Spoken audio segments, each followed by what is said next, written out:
गाडी इकडून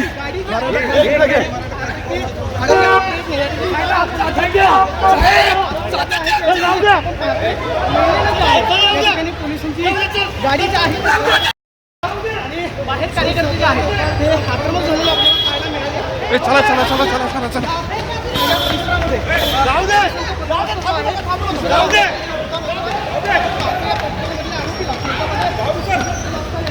नाही नाही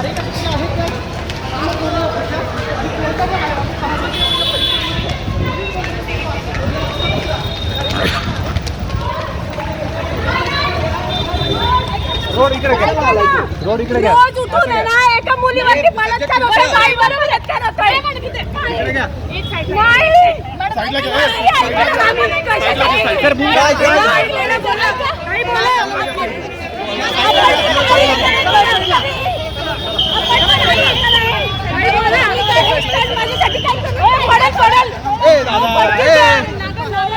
नाही साईडला घ्या पोलीस काय म्हणतात तुम्हाला? काय म्हणतात काय झालं मोबाईल मागे घे मला तुमच्या सोशल मीडियाच्या माध्यमातून एकच सांगायचं आहे, इथं प्रत्येक महिला एक आई आहे. रोज उठून 3 वर्षाच्या 4 वर्षाच्या महिलेवरती बायकांवरती बलात्कार होतोय. हे गृहमंत्री हे पोलीस प्रशासन काय करतात? ह्या माझ्या बहिणीच्या भगिनीच्या अंगावरती खाकी वर्दी आहे. ह्या खाकी वर्दीचा काय उपयोग? अभ्यास करून कमवली ना त्यांनी का नाही कमवली? काय करत होता? आम्ही कायदा हातात घेणार. आता काय केलंय तुम्ही सगळे इथे? आम्ही आम्हाला मुस्कळायचं होतं. आम्हाला जागेवर त्याला तारखेला चिमुकलेला न्याय द्यायचा होता. अजून किती साल करायचं आहे महाराष्ट्राने?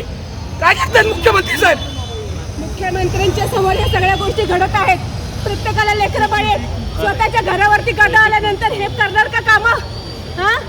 आज मुख्यमंत्री तेच, गृहमंत्री तेच, संत त्यांचीच, सगळं त्यांचंच. न्याय मात्र जनतेला मिळत नाही. आज गोंधळबागाच्या बाबतीत सगळ्या गोष्टी होतात. सगळं होतं, पण महिलांच्या बाबतीमध्ये न्याय देण्यासाठी हे सरकार असक्षम आहे. असक्षम आहे. फाशीची शिक्षा देऊ आरोपीला. नुसतं बोलून नाही द्या. कधी देणार? फाशीची शिक्षा ही झालीच पाहिजे. सगळ्या ग्रामस्थांच्या समोर फाशीची शिक्षा झाली पाहिजे. तरच कुठेतरी न्याय मिळाला मानता येईल.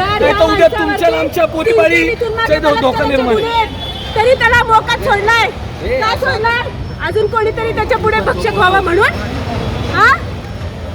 हे सरकार जनतेच्या हिताचं नाहीये.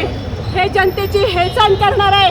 आम्ही कुठल्याही सरकारबद्दल बोलतो म्हणजे ते आमचे मायबाप सरकार आहे म्हणून बोलत असतो, पण त्यांच्याकडनं जर न्यायच मिळत नसेल तर आमच्यासारख्या जनतेने काय करायचं? Okay okay. एबीपी माझा, उघडा डोळे बघा नीट.